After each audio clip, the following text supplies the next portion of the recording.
Mesdames, Messieurs, bienvenue à l'émission Le mystère de l'infini. Aujourd'hui, les conflits.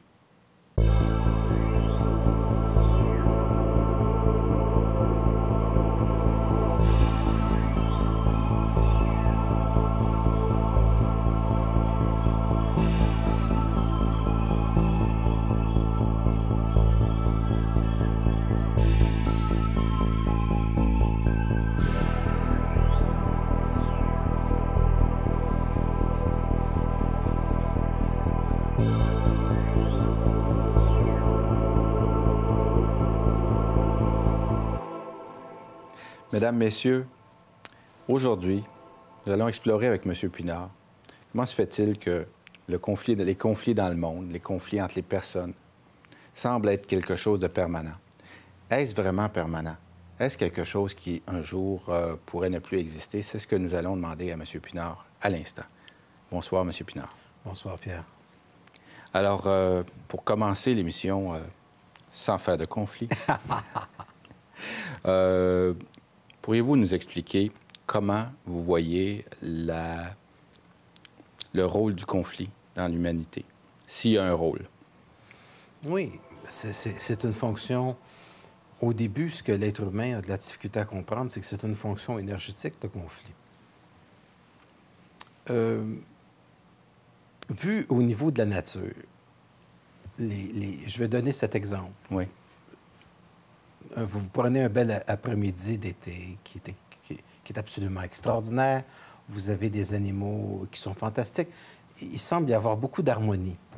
Jusqu'au moment où un météore d'environ 3 ou 4 tonnes frappe à 6 km à la seconde la Terre et finalement, elle se vaporise complètement, ainsi que toute forme de vie sur Terre. Donc, est-ce que c'est un conflit? Non, c'est un réagencement d'énergie. Donc, le conflit est toujours une organisation de la matière. Et tant et aussi longtemps que l'être humain va vivre un plan qui est très dense au niveau de la matière, autrement dit, une densification de la matière, qu'il va occuper un corps, il va vivre des conflits plus ou moins élevés. Autrement dit, l'état de conflit appartient au monde de la vibration matérielle. La fin du conflit, c'est lorsque l'individu est capable de vibrer à un niveau de son intelligence, que ça lui permet de prendre une distance par rapport à la densification du monde. Le monde, c'est quelque chose de très dense, même de la matière. C'est une densification. Donc, les conflits sont une représentation des tensions psychologiques, bien entendu, de ce qu'on vit dans le monde. Mais les tensions psychologiques sont là depuis 4000 ans. Donc, l'homme est toujours en train de se modifier, en opposition. Il est toujours en transformation. Sa conscience se transforme petit à petit. Mais c'est que la conscience de l'être humain ne peut pas se transformer dans la facilité. Mais y a-t-il plus d'harmonie qu'il y a 4000 ans, par exemple? Non. Pourtant... Pas au niveau de l'homme. Pas au niveau de l'homme? Non, pas au niveau de l'être humain, non. Non, beaucoup de gens me donnent des exemples, Pierre, concernant les Indiens. Quelle belle époque merveilleuse. Bien oui, 3 flèches dans le dos. C'était tellement extraordinaire. Comprenez-vous? Non, c'était peut-être même, je dirais, des époques beaucoup plus violentes que notre époque. Il y a beaucoup moins de violence aujourd'hui. Il y a moins de conflits aujourd'hui qu'il y en avait dans les tribus primitives d'autrefois. Les belles tribus primitives, extraordinaires, proches de la nature. C'était tellement effrayant que tout le monde s'arrachait le cœur. Je regarde les anciennes civilisations aztèques. Je vois pas tellement d'harmonie là-dedans. Fait que de penser que le monde est moins violent, de penser qu'il est moins conflictuel, non. Il y a plus de monde. On a des armes beaucoup plus sophistiquées et on a aussi un troisième élément qui nous démontre qu'on vit sur une planète qui est extrêmement violente, ça s'appelle les informations de 18 heures. C'est-à-dire qu'aussitôt que vous vivez une petite violence quelque part dans le monde, elle est grossie sous tous les écrans du monde entier. Fait que ça ne veut pas dire que je minimise la violence.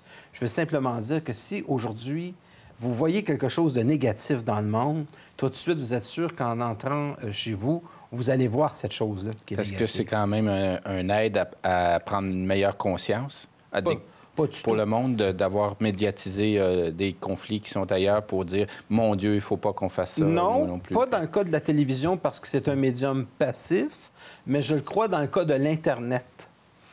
Parce que dans l'Internet, les gens peuvent intervenir et je crois que avec l'Internet, les gens auront peut-être la chance de se réorganiser d'une manière différente. Présentement, comme dit Michio Kaku, un des plus grands savants au monde, pour ne pas dire le plus grand savant au monde qui est japonais et qui enseigne à New York, nous sommes à la civilisation 0 et qui commence à passer à un type de civilisation 1. La civilisation 1, c'est une civilisation qui a un contrôle et qui tire de l'énergie de tout son système solaire, y compris des gisements miniers de d'autres planètes. On n'est pas encore rendu là. OK. Le problème avec la civilisation 0, c'est qu'il y a plus de chances d'entrer en conflit avec elle-même et elle est portée à l'autodestruction comparativement à une civilisation du type 1. Donc, on n'est pas encore dans une civilisation du type 1. On n'a pas encore l'intelligence d'une civilisation du type 1. Mais ce qu'on a présentement, c'est qu'on possède le téléphone de la civilisation du type 1. Et le téléphone de la civilisation du type 1, c'est l'Internet. L'Internet permet une réaction immédiate d'un conflit. Admettons que, c'est un exemple que je donne, admettons qu'un pays déciderait, avec ses armes nucléaires, d'entrer en conflit avec un autre pays. Le monde pourrait se monopoliser dans l'Internet pour dire « ça ne marche pas ». Et tous les peuples de la Terre pourraient descendre dans les rues pour souligner cet événement-là et mettre fin au conflit. Ça, c'est le téléphone d'une civilisation du type 1, l'Internet. Et ce n'était pas quelque chose de possible il y a à peine 20 ans. Donc, il y a des individus aujourd'hui qui sont prêts à la civilisation de type 1. Oui. C'est que ça en prend beaucoup pour passer à la civilisation. Il y a beaucoup de choses qui doivent être vécues chez l'être humain pour passer à la civilisation du type 1. Et la question qu'on se pose, qu'on est en mesure de se poser, que les grands scientifiques se posent, Michio Kaku se pose, c'est la raison pour laquelle il n'y a peut-être pas beaucoup de planètes avec lesquelles on peut entrer en communication. C'est peut-être qu'il y en a beaucoup qui ne sont pas passés au niveau du type 1. Autrement dit, d'ailleurs, Hubert Reeves, je me rappelle, c'est des conversations que j'avais été voir à l'Université de Montréal, et Carl Sagan en parle aussi, c'est de « allons-nous passer à une civilisation sans passer par l'autodestruction ». Alors, il y a une destruction qui est à la fois naturelle, qui peut venir d'un météore, mais dans une société qui est extrêmement organisée et qui a un météore qui approche la Terre. Je vais prendre le même exemple de tantôt. Oui. D'accord? Un météore de plusieurs centaines de milliers de kilomètres approche de la Terre à une très grande vitesse. Déjà là, avec le téléphone d'une civilisation du type 1, on pourrait débloquer des fonds pour envoyer des fusées et changer... Et s'organiser. S'organiser, c'est ça, voilà le mot, pour changer l'orbite du météore. Mais si la Terre est en conflit et que nous n'arrivons pas à nous organiser pour se débarrasser du météore, c'est le météore qui va gagner. Le conflit. C'est le conflit. Et ça fait toute la différence entre l'intelligence de l'organisation. Donc, en soi, la nature n'est pas donnée à l'homme. L'harmonie n'est pas donnée à l'homme. C'est quelque chose qui doit s'arracher à l'inconscience de l'homme. C'est quelque chose qui doit s'arracher à sa stupidité. Parce que fondamentalement, l'homme, c'est un singe sophistiqué. il a le choix entre passer et de rester au singe sophistiqué à un être divin. Et un être divin, c'est quelque chose qui est extrêmement organisé. Donc, c'est quelque chose qui est très différent de rester pogné dans un arbre en attendant qu'il tombe de l'arbre et que l'arbre tombe sur lui. Le passage entre le singe civilisé et l'être divin, est-ce qu'il y a des étapes intermédiaires ou c'est un passage instantané? Nous sommes présentement dans des étapes intermédiaires qui durent depuis 4000 ans et je peux vous dire qu'on est beaucoup plus proche du singe que de la divinité. Parce que le journal de 18 heures ne me présente pas autre chose que des individus qui sont en conflit. L'homme est fondamentalement possédé par son égocentricité, par son incompréhension, par sa mauvaise foi, par son incapacité de comprendre la globalité du monde. L'homme va chercher des jumelles, puis il ne comprend pas que ce n'est pas avec des jumelles, comme il les pose sur ses yeux, qu'il va voir le monde. C'est en renversant ces jumelles pour avoir une vision globale du monde. Et ça, c'est ce que permet l'Internet. L'Internet permet de voir le monde pour des gens intelligents. Parce que pour certaines personnes, l'Internet, c'est juste une histoire de fesses. Fait qu'on va aussi loin avec l'Internet qu'on est intelligent. Fait que si on fait une recherche dans un domaine qui est très précis, on se renseigne. Mais il y en a qui peuvent demeurer juste pornographiques. On se comprend. On ne peut pas aller plus loin qu'un outil. C'est pas l'Internet qui est intelligent, c'est l'utilisateur de l'Internet qui est intelligent. Fait que les choses vont toujours aussi loin qu'on s'autorise à aller loin. Donc, dans ce sens-là, ça permet à l'être humain d'avoir une vision d'ensemble de sa société, puis de s'arracher à sa stupidité, à ses limites, puis aller extrêmement loin. Ce qui n'est pas tellement différent de ce qu'on disait la semaine dernière concernant le couple. L'harmonie est possible dans la mesure où les individus sont capables de dépasser l'ego, qui est l'esprit du singe, limitatif de l'individu, pour être de se demander si sa femme n'a pas raison ou si l'homme dans le couple n'a pas raison. Mais on ne vit pas dans une société où les gens veulent la raison toujours. On vit dans une société où souvent l'homme et la femme veulent avoir raison, où les pays veulent avoir raison. Et ils la perdent. Mais il me semble que c'est plus difficile de perdre un ego de société plutôt que de perdre sa propre ego. Parce que sa propre ego, on a le pouvoir de notre propre décision de laisser tomber certaines sensibilités. Mais quand on parle d'une société, c'est pas mal plus complexe à faire perdre l'ego d'une société. Oui, d'ailleurs, c'est une des chances que l'on a au Québec. Mais c'est une des seules chances que l'on a, c'est que le Québec, c'est un endroit qui est très léger à vivre à comparer à l'Europe, parce que le poids de l'Europe est extrêmement lourd. Autrement dit, si on habite les États-Unis ou si un individu habite l'Europe, il appartient à la société. On sent le poids de la société chez l'être humain. Tandis qu'au Québec, la société n'est pas encore quelque chose de formé. C'est léger, le Québec. Parlez-vous d'ouverture d'esprit de l'ensemble? Accidentellement, je dirais qu'on est ouvert d'esprit parce qu'on ne se sent rien. Et je dirais qu'on est plus ouvert, qu'on est plus disponible, tandis qu'en Europe, on appartient... les classes sociales sont beaucoup plus déterminées, sont beaucoup plus lourdes. Paris, par exemple, c'est une ville qui a une certaine lourdeur, qui a un certain poids. Donc, qui a un poids historique.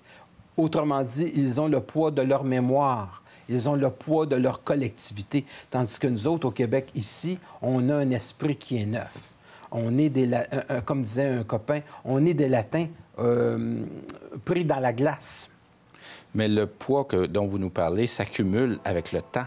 Ce qui veut dire que c'est peu probable que la clarté que la perte du conflit arrive. Et là, vous venez de répondre à une question qui est extraordinaire, et c'est la raison pour laquelle c'est les vieux pays qui sont le plus souvent en conflit.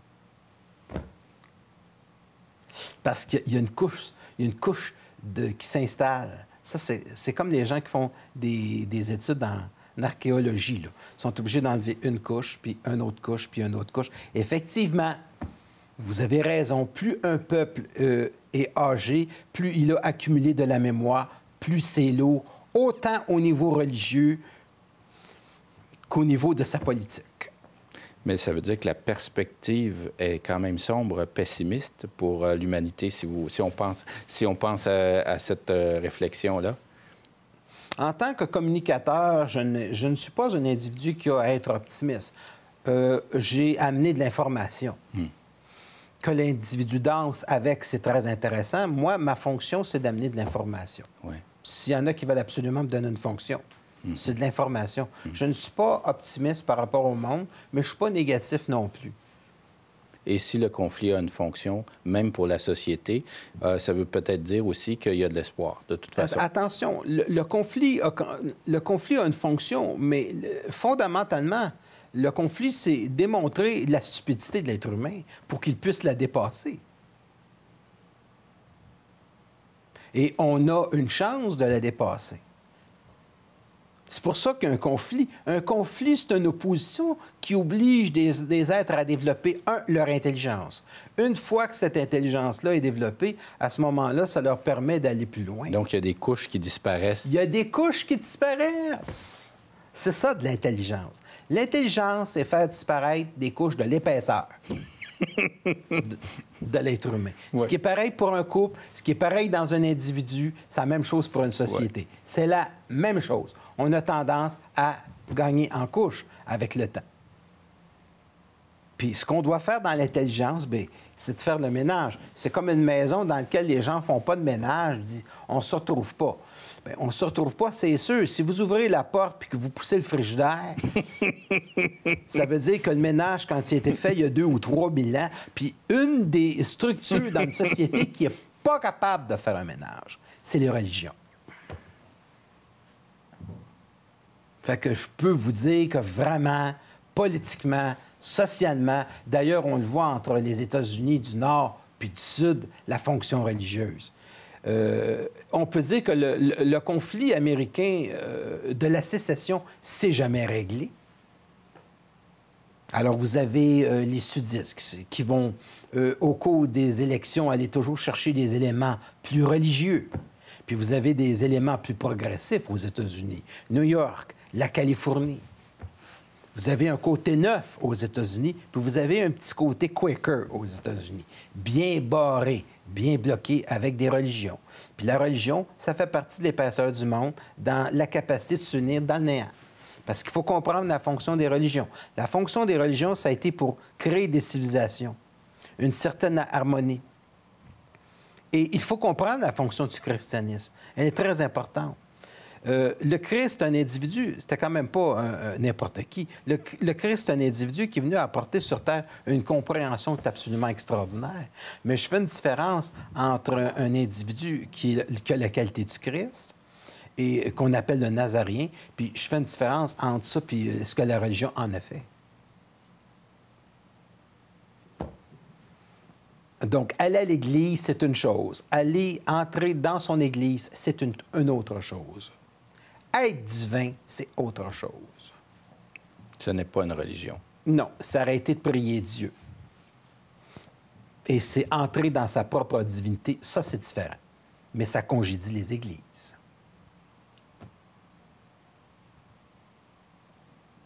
Il y a des églises qui n'aiment pas se faire congédier. Fait que tout ce qui s'appelle l'Église, les entendements économiques, tout ça, il y a beaucoup de choses. Vous seriez surpris de ce qu'un homme comme moi pourrait faire s'il était au pouvoir. Je vais vous dire ceci, vous aimez mieux pas l'entendre.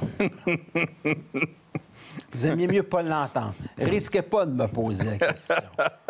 Vous ne voulez pas l'entendre. Le Québec ne veut pas entendre ça. Mais les religions prétendent, dans leur propre religion, par leur dogme, obtenir l'harmonie entre les personnes qui la composent. Oui. C'est pas ce que vous nous dites tout à fait. Oui, mais c'est parce que c'est une harmonie qui est faite au nom d'une transcendance qui vient d'ailleurs, qu'on appelle une divinité.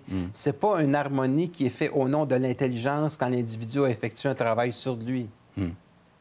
C'est des gens qui vont chercher une harmonie en dépendance d'une divinité qui les contrôle. Moi, je parle d'un individu qui s'installe dans sa propre divinité et qui devient harmonieux. Donc, ce n'est pas de la transcendance, c'est transcender. Et puis, on va faire la différence entre ce qui est transcendant puis transcender. Ce qui est transcendé, c'est quelque chose qui est compris, c'est quelque chose qui est actif dans l'homme. C'est son intelligence à lui, c'est pas de l'intelligence qui vient d'ailleurs. Un individu qui est transcendé ressemble à quoi dans la société? On le voit comment? Il est complètement libre de sa société. Mais s'il est très, très, très intelligent, ça ne paraîtra pas. Quand il va être avec, avec le monde, ça ne paraîtra pas. Il y a un très grand respect pour le monde. Donc, ce n'est pas une étiquette sur... Non, absolument pas. C'est un individu que ça ne paraîtra pas. Il a l'air bien tranquille. Mais il y en a beaucoup. Il y a beaucoup de gens. Il y a beaucoup de gens qui sont capables de extrêmement bien saisir ce que je suis en train de dire. Oui. Qui sont capables pour eux, il n'y a rien de blessant là-dedans. Ouais, là. ouais. D'ailleurs, un des grands pouvoirs du Québec, c'est justement que la religion, c'est plus ce que c'était comme dans les années 50. Mais c'est que la religion est quelque chose qui est en train de s'effondrer dans le monde. Et ce qui pousse certaines religions dans le monde à commettre des actes extrêmes. Parce que dans certaines religions, il y a des fondamentalismes, c'est justement parce qu'ils se sentent menacés par l'effritement.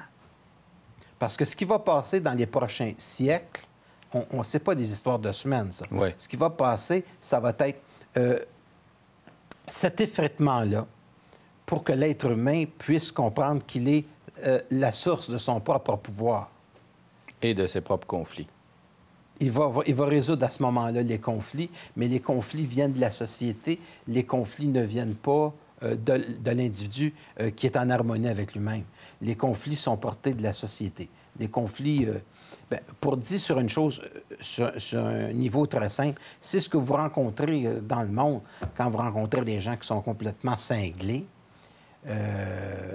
et qui ne sont pas capables de s'ajuster. Il y a des gens qui vivent dans des entreprises et qui sont en conflit avec, je ne sais pas moi, une secrétaire, puis sont capables de foutre une compagnie complètement en désordre, la foutre à terre pour avoir la peau de l'autre. Alors, s'il n'y a pas un patron ou un individu intelligent dans la boîte pour prendre ces deux individus-là et les sacrer à la porte, il va perdre sa business. Fait que l'intelligence, c'est toujours être capable d'intervenir à un moment donné. Ce qui est rassurant, cependant, c'est qu'aujourd'hui, s'il y a des conflits qui s'installent dans le monde, comme il y en a toujours eu, aujourd'hui, il y a plus d'intelligence, dans le sens qu'on a, premièrement, un téléphone, qui est l'Internet, et on a la possibilité de dire « OK, c'est assez ». Et à partir de ce moment-là, on peut régler ces conflits qui risqueraient de dégénérer en conflit mondial. Donc, une des évolutions importantes qui s'est faite ici, c'est que la guerre de 14-18 a été possible. La guerre de 39-40 a été possible. Mais vous ne pouvez pas amener des jeunes qui sont sur l'Internet, qui communiquent ensemble dans un troisième conflit mondial. Ça, c'est plus possible avec l'Internet. Est-ce que ça se peut... Parce qu'ils jouent, excusez-moi, parce qu'ils jouent ensemble avec des jeux au niveau international. Vous avez des jeunes qui ont 20 ans, qui ont déjà fait le tour du monde, qui ont 25 ans, qui voient toutes sortes de pays. Essayez de les amener en guerre, bonne chance. Excusez-moi, je vous ai coupé pour votre question. Parce que vous parlez à quelques reprises durant notre émission d'Internet et de l'importance que ça veut dire pour le monde entier. Si je vous ramène, par exemple, à l'exemple du film que plusieurs personnes ont vu, des millions de personnes, le film Avatar, un moment de scène où il y a une connexion à travers l'arbre, où tout le monde est uni par l'arbre. Oui. Est-ce qu'il y a un lien, est-ce qu'on peut faire un lien avec l'Internet dans un futur de ce que ça pourrait vouloir dire, la connexion entre les gens? Bien, dans Avatar, ça représente la connexion, en fait, c'est du paganisme, c'est de religion païenne. Ah, oui. Ça représente la connexion de l'esprit avec la nature. Donc, la connexion de l'esprit avec la nature, c'est une très belle chose. C'est une intelligence intuitive. Mais l'être humain qui va passer dans une intelligence parfaite, ça va être un être humain qui va posséder deux intelligences, sans être en conflit. Il va avoir une intelligence mentale qui va être totale, puis il va avoir une intelligence supramentale, totale, connectée, et les deux ne seront pas en conflit. Donc, il va être capable de mentaliser et d'expliquer l'invisible d'une manière claire, nette et précise, sans avoir à le subir. Fait que ça, c'est la différence entre les deux. Puis ça, on s'en va vers ça. On s'en va vers une civilisation du type 1. Puis ensuite, on pourra passer à une civilisation du type 2. Puis à ce moment-là, ce sont des civilisations qui sont capables de contrôler des galaxies au complet. Et, M. Pinard, en attendant, on peut toujours faire des activités pour mieux comprendre. Donc, on peut assister à vos conférences? Oui. www.normandpinard.com, qui est mon site Internet. Et puis, vous pouvez me téléphoner au 514-254-5919. Ça va me faire plaisir. Lorsque vous faites vos conférences, vous faites des soupers-repas, c'est de la métaphysique que vous faites? Comment les gens... À quoi peuvent s'attendre les gens? Ça fait 40 ans que je fais de la métaphysique. Oui. Exactement ce qu'on discute présentement. Oui. Les gens peuvent vous poser des questions à des moments... À certains moments. Oui. C'est, comme on dit en anglais, timing. Oui. Il y a un timing. Mais je donne ma conférence, puis à la fin, il m'arrive quelquefois de laisser aux gens des questions. Je vais voir le timing. Si la vibration ne descend pas, parce que je ne veux pas que les gens viennent avec leur ego, puis qu'ils descendent la vibration en disant « moi, j'ai un problème ». Parce que ce n'est pas la fonction de vos conférences. Parce que ce n'est pas une consultation privée, c'est une conférence. Mais en consultation privée, les gens sont bienvenus. C'est fait pour ça. Oui. C'est fait pour ça. La fonction de la consultation privée, c'est si quelqu'un vit un problème à un niveau ou un autre, c'est de l'aider. Et les gens aussi peuvent écrire à votre adresse de courriel. Oui, c'est pinard, comme le vin, Oui. n@videotron.ca. Peuvent vous poser des questions qu'on pourra peut-être répondre dans des émissions éventuelles ou vous pourrez aussi leur répondre sur place. Alors, mesdames, messieurs, nous sommes déjà à la fin de notre émission. Merci, M. Pinard. C'est moi qui vous remercie. Donc, j'invite les gens à nous écrire à info@tvrl.ca pour leurs commentaires par rapport à l'émission et soyez assurés que nous allons continuer à avoir des émissions extrêmement intéressantes pour l'avenir avec M. Normand Pinard. Merci, M. Pinard. C'est moi qui vous remercie.